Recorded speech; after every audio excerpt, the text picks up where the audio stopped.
哦，哎呀，快点儿！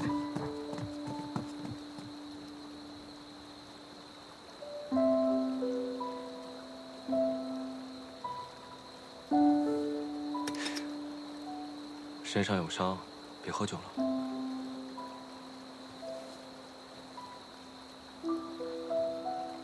那日我们在太清宫，现在想起来，真是恍如隔世。是啊，阿英，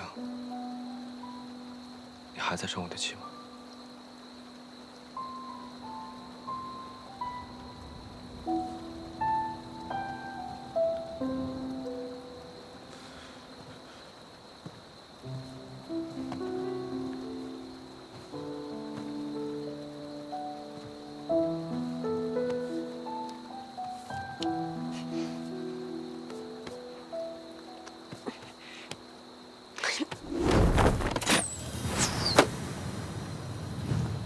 哎，你干嘛？他们打起来了。打情骂俏，先打起来，自然就和好了嘛。再说，就算打起来，你们家那个17郎他能吃亏吗？别打扰他们了，咱们走吧。去哪儿啊？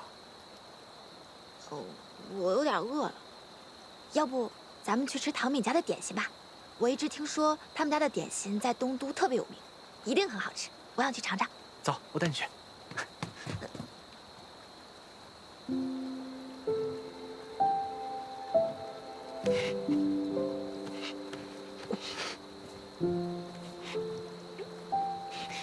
你干什么？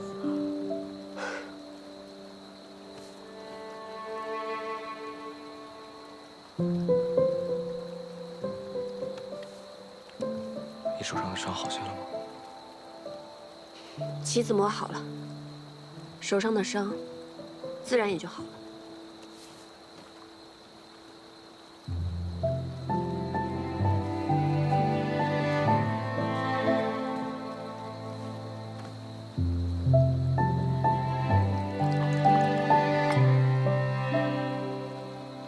你为你们家公子亲手打磨了整套棋子，连自己手受伤了都可以不顾，但你却没有亲手为我做过些什么。谁说我没有为你做过什么？你为我做过什么？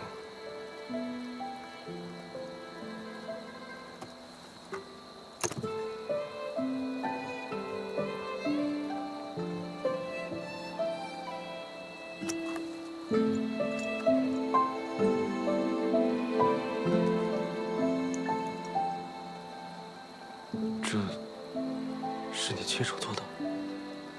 在潼关的时候，我就已经开始做了。本来一直想着找机会送给你，可是后来我发现，你是一个忘情负义、见死不救的人，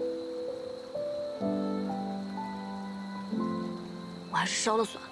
怎么能烧了呢？你要是不生气的话，只要你不生气，哪怕你一天骂我1000句、10000句，我都会乖乖听着。呸！谁愿意骂你？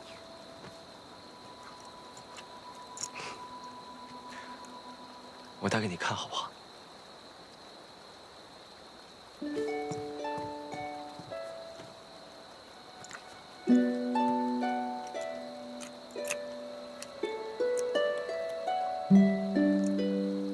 我一只手记不好，能帮我记一下吗？它不够紧，你看一下嘛，要不然你不就白送了吗？嗯。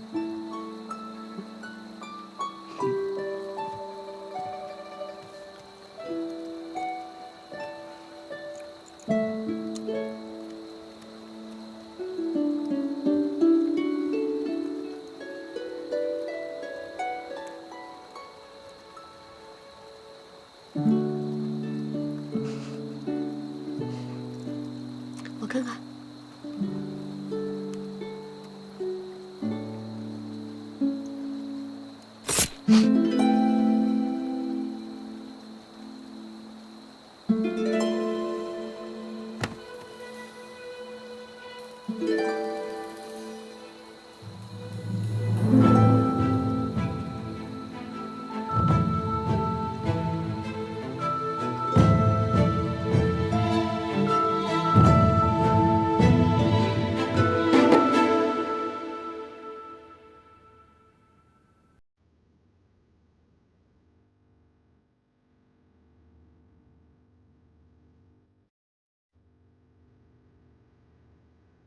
你我终究是敌非友。今日一别，再相见时，恐怕要在战场上以命相搏。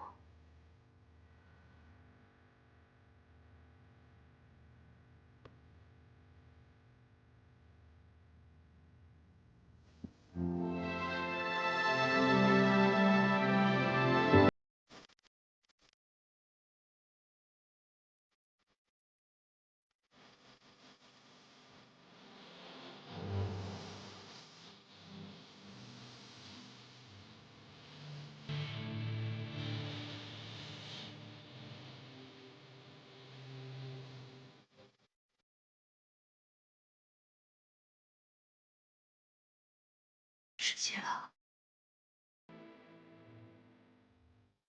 多保重。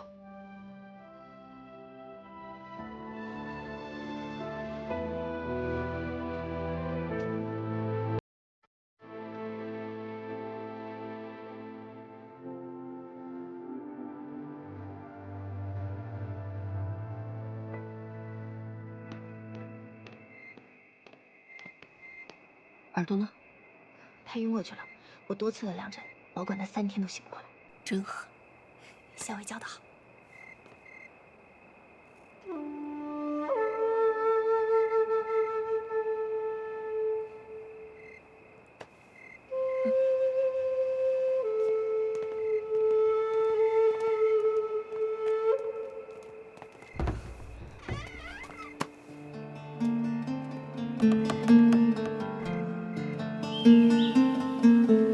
船家，船家，麻烦把我们送到对岸，越快越好。快了，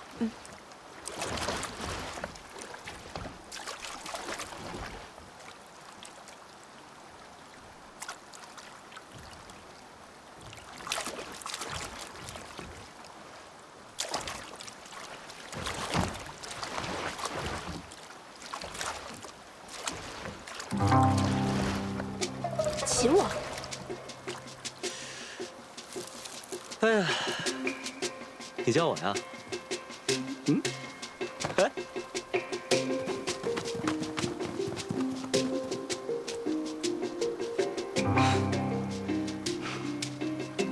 秦王殿下好计策。哎呀，这不是将计就计吗？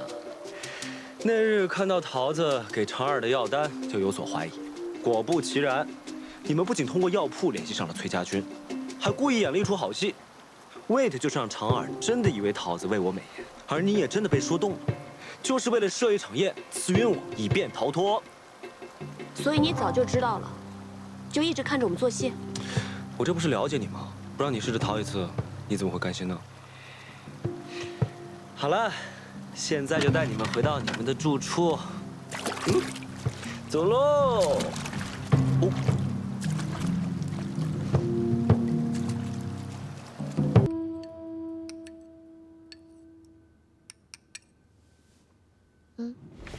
小心点儿。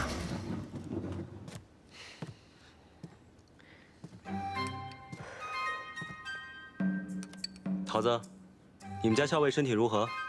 还缺药材吗？托殿下的福，药材倒是不缺了。你心里明白，我们校尉的病都是被你气出来的。哎，这可糟了。说些让你们家校尉更生气的话吧。由于汲取了这一次教训呢，我又重新派重兵把太清宫这里里外外都围得跟铁桶一般。我更是派了几十名斥候，又把每一个出口死死地盯着。这次你们若还是想逃出去，我都替你捏一把汗。秦王殿下，想必你已经计划周全，准备在西长京城中一击必中了。这再严密的计划呢，都会有纰漏，谈何周全，又谈何一击必中呢？既然还没有周全的计划，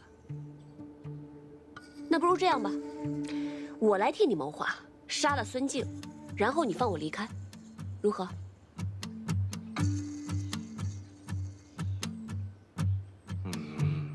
这不划算，我不答应。我竟然不知道殿下如此看重于我，小小女子，难道还贵重过孙子呀？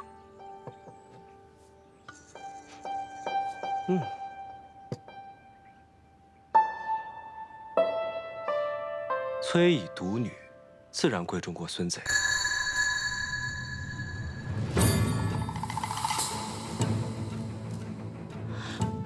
原来你早就知道我们校尉是大将军的女儿。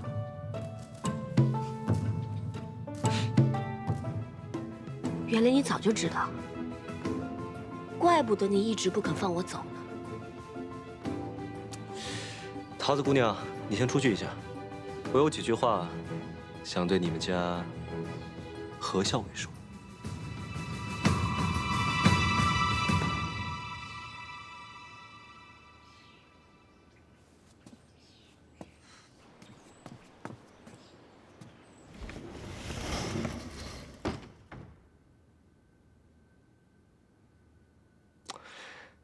其实我在救了你之后，我写了一封信给崔大将军。崔大将军，逢崔家军遇袭，恰在左近，昔为之晚矣，令公子堕河。幸其救得阿莹，深可为大将军之心。阿莹安然无恙，于镇西军中休养。唯望大将军率大军与镇西军同取西长京，灭孙贼，平叛秦王。届必可令凤凰归巢，完璧归于赵。我说你安然无恙，恳请他与我一起平叛孙贼，收复西长京。崔大将军虽然回了我的信，但殿下想说什么？不如就直说吧。我也终于知道，当初率娘子军力战不降在瀛州郡城的武烈夫人，就是你阿娘。武烈夫人姓贺，所以你化姓氏为何，自称何氏。我这几日就常在想，武烈夫人是何等英杰呀，崔大将军又是何等人物，才能生出你这样的女儿啊？你这是在打探？是啊，崔大将军其人，我没有半分把握，所以只能这样请教喽。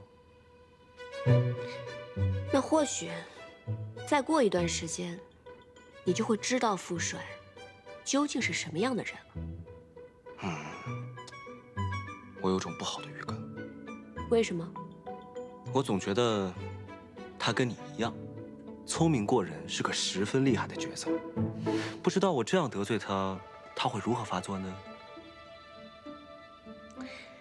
父亲就我这么一个女儿，你拿我威胁他，父帅会作何反应，自是不必说。若是你落在了他的手中，8成他会拿鞭子抽你。哎呀，那我可得小心点，不能落入他的手中。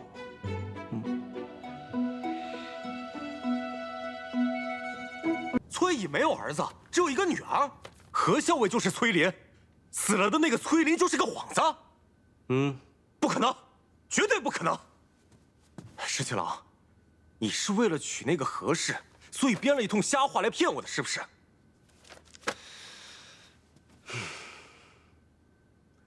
你仔细想想，从前崔公子对何校尉的态度，你再仔细想想，我有没有必要骗你？原来如此，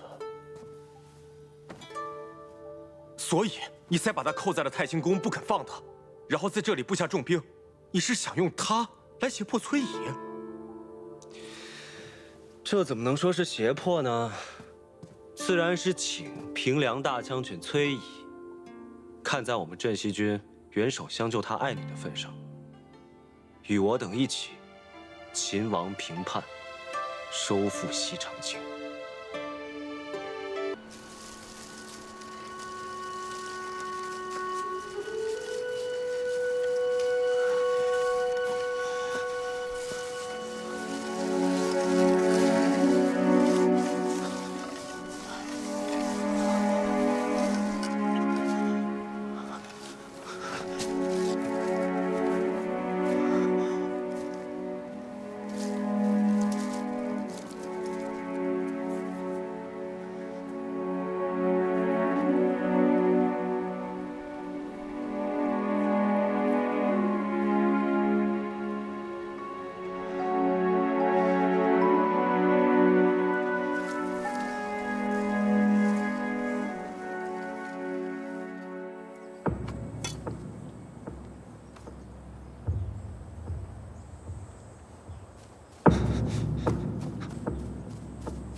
十七郎，有消息了，孙敬果然出兵了，他兵分2路，一路去了洛阳，一路直奔咱们大营来了。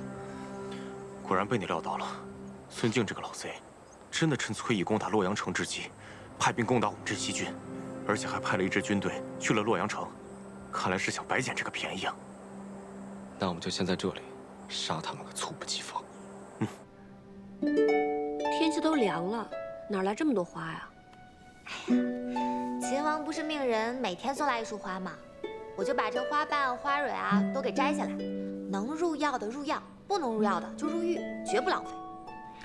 我们家桃子还真是不嫌麻烦呢。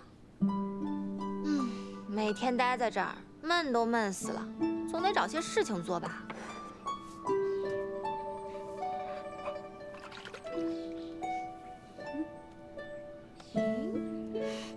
这之前秦王送来的衣饰还真是挺好看的。小薇，我觉得你还是这样打扮最好看了。你呀，就是喜欢我打扮成这美娇娘的样子。咱们校尉在军中那也是十分的英姿飒爽，但你难得像今日这般精心打扮，我还是觉得你这样最美了。哎，今日怎么秦王迟迟没来？我猜他肯定是被什么事情给绊住了，搞不好副帅已经到了。洛阳城里可得争口气了，能挺一刻是一刻。若洛阳城破了，孙晋的人马马上就会调转过来和他们会合，来夹击我们。到时候啊，就大大的不妙了。老四，咱俩赌一把，什么？就赌这洛阳城，他能守到几时几刻？不跟你赌，不跟你赌。洛阳恐怕是一时半刻也守不住。嘿，一帮莽夫！如今只能指望崔乙能够阻孙敬一族了。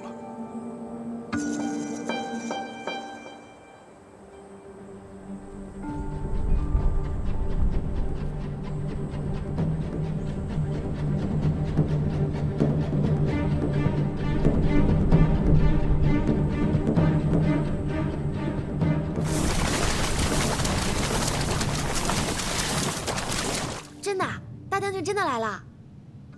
我虽然是猜测，但是8、9不离10。这些年，崔家军都以公子的名号在外征战，副帅一直久居营州，但一招出手便大破孙敬之军。李逆这个人心思缜密，他摸不清副帅的行事做派，便不会轻举妄动。那秦王到底想干什么啊？难道他想跟大将军开战？上兵伐谋，其次伐兵。李逆的上上之策肯定是想拉拢副帅，合纵连横，收复西长京，力保李氏江山不失。啊，这个李逆想的还挺美的。小姐，你可什么都别跟他说。这次大将军来了，可得好好揍他一顿，给咱们出口气。放心吧，我肯定不跟他说。再说了，副帅是何等人物，又何须我说呢？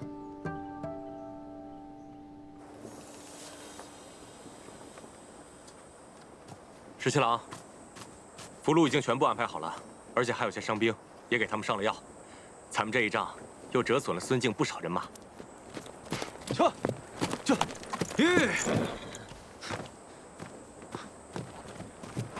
十七郎，崔义于申时从丰台门攻入洛阳，新王和齐王还有陛下皆无消息。哦对，崔义还派人送了封信过来。今奉陛下及信王、齐王于洛阳，以咸邑之城，望殿下即刻送还我崔家军人，否则必提兵相见。果然是有其女必有其父，真的是半点亏都不肯吃。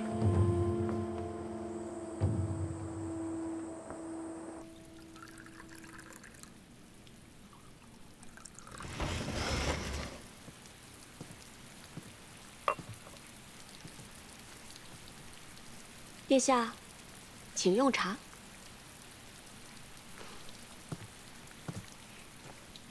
来，谢谢。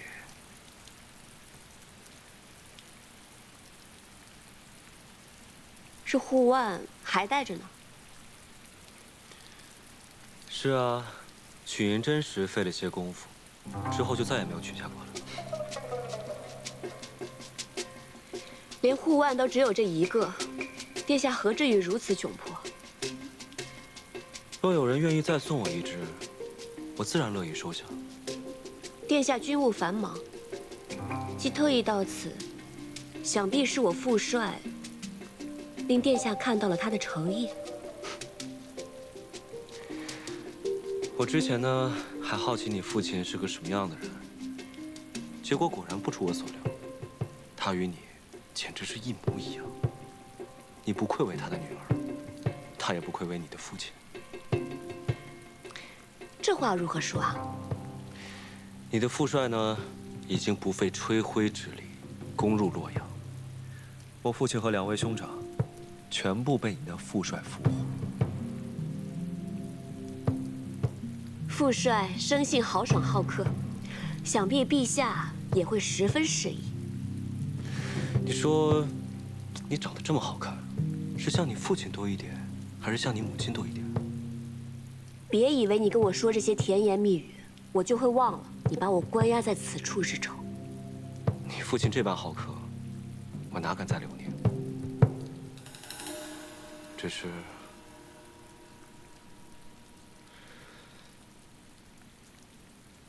是仅此一别，再相见时，不知何时何地。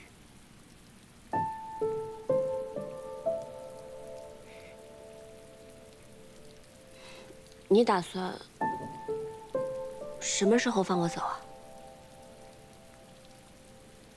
崔大将军写了信，说希望明日就能见到你，我哪敢不从啊？明天啊。明天。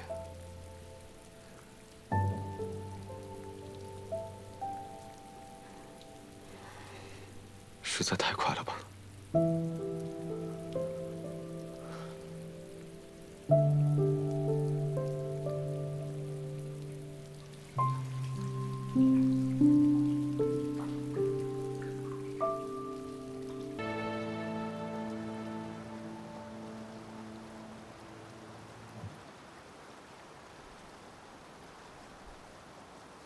十七郎，你不是说这周围有重兵把守，还有好多斥候吗？是啊。那如果我们从这儿悄悄溜出去，会有人发现吗？试试。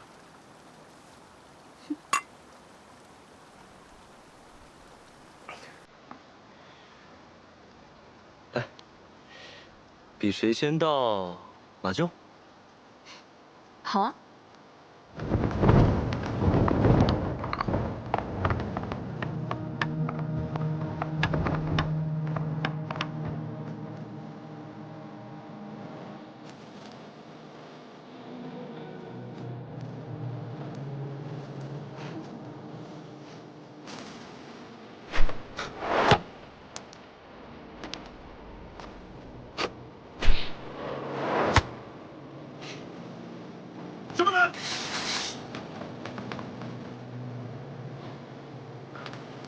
殿下，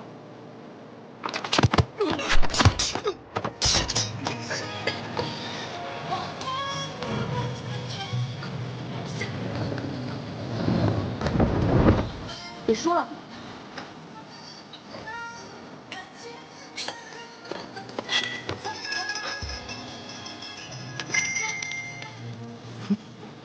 不知道这样，想谁胜谁负？那就再比一比，看谁能先到乐游园。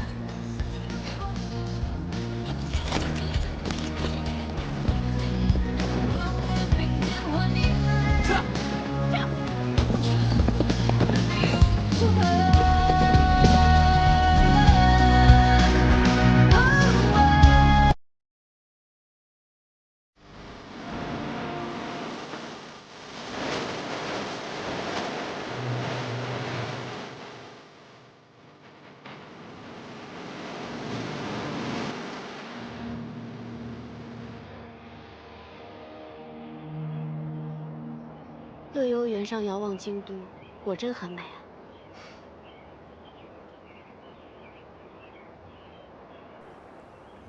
其实，我一直都很好奇，你究竟是怎么样知道我的身份的？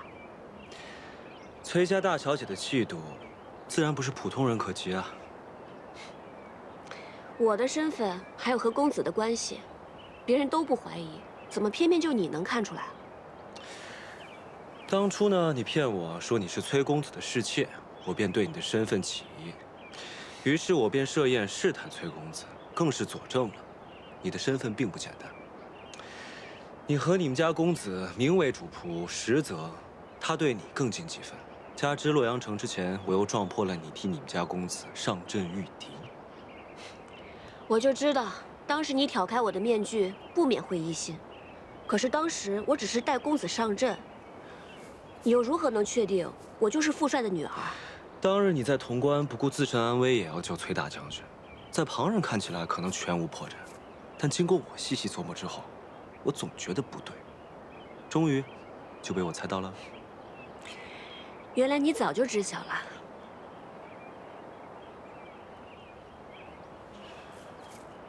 你知道吗？我常常在想，如果你不是崔家女儿，我也不是李氏子弟，我们之间会不会就不会有这么多隔？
愿以李太孙为储君呢？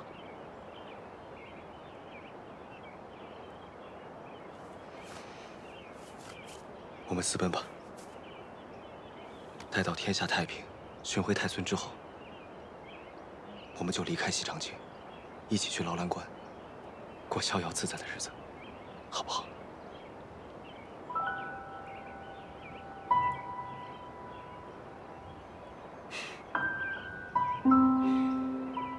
虽然知道不是真的，但是听你这么说，我还是很高兴。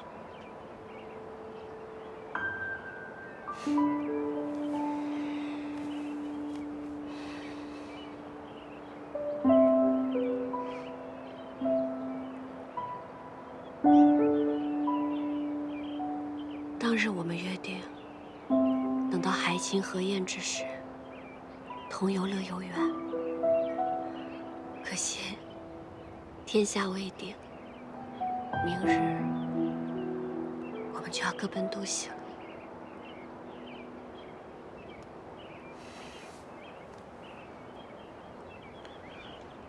会有那天的，到时候我们就先游乐游原，再去劳兰关。我们一起骑马驰骋，去看看这山河，好吗？好。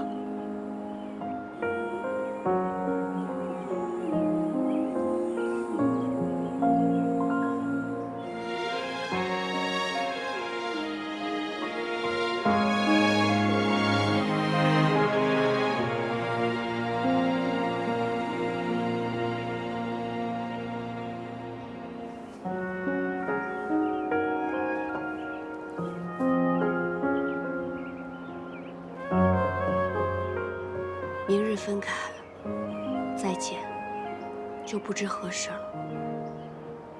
当日得你所爱，今天完璧归赵了。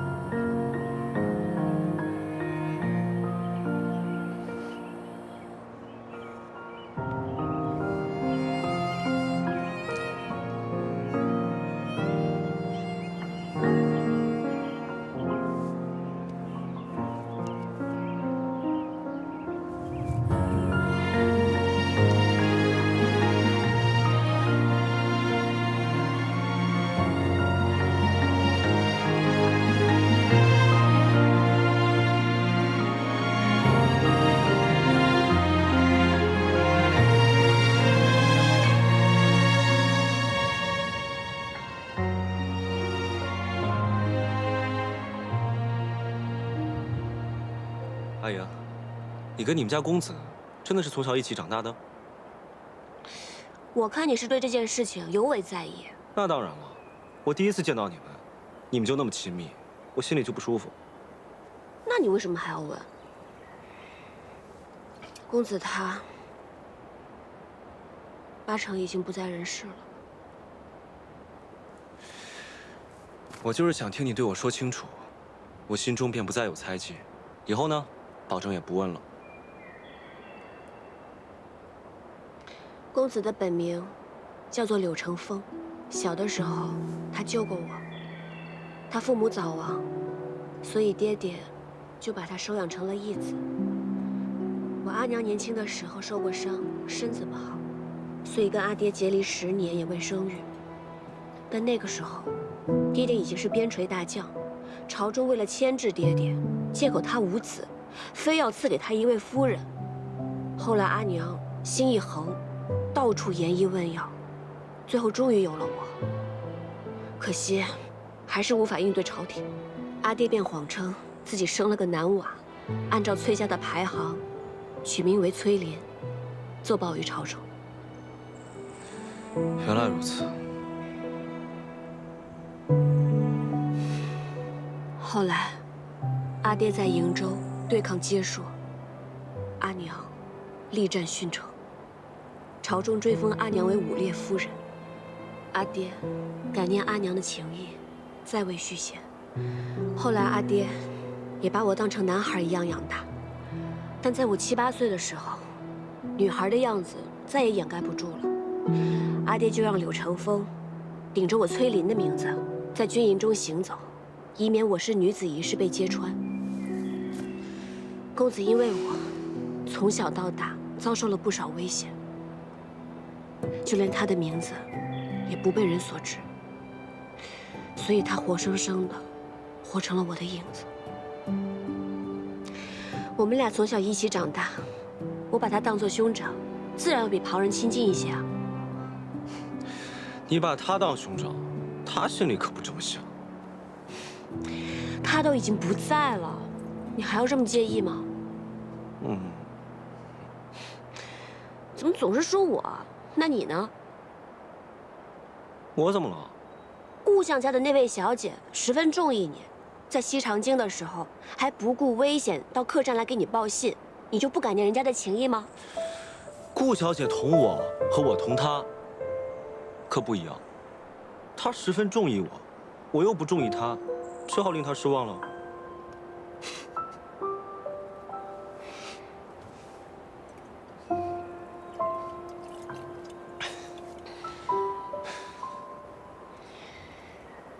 对酒当歌，人生几何？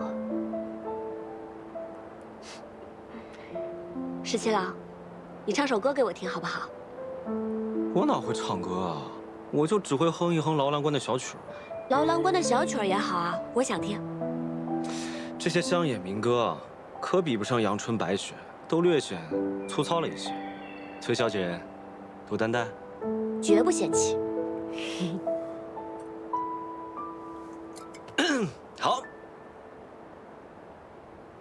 老兰河水18弯，第一弯就是那银松潭。银松潭里的鱼儿飞呀，比不上姑娘推开了窗，老狼喝水18。唱的不好啊？是有点走调，那你还让我唱？但是很好听。真的吗？嗯。那我认真唱一遍。好。那我要认真站起来唱了。老狼喝水18碗，第一碗就是那银松滩。银松滩里的鱼儿飞呀，比不上姑娘的眸儿美。老狼喝水18碗，第二碗就是那鲫鱼汤。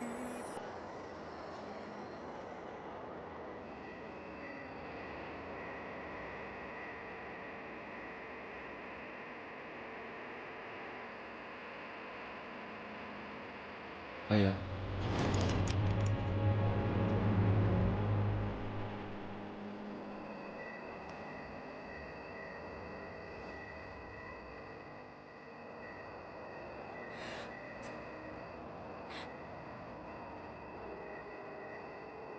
哎呀，你要再不醒来呢，我就要气你了。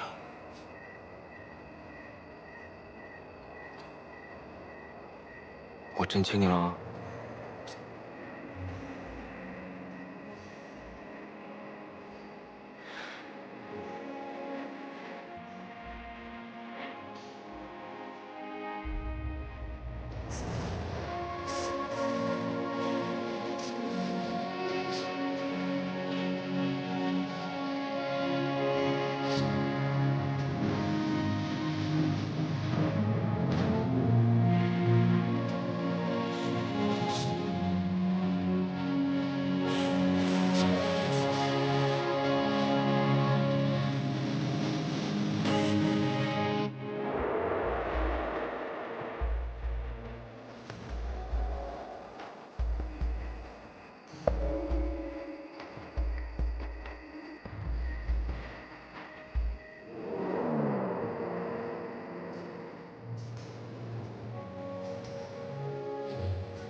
石启荣，我们走吧。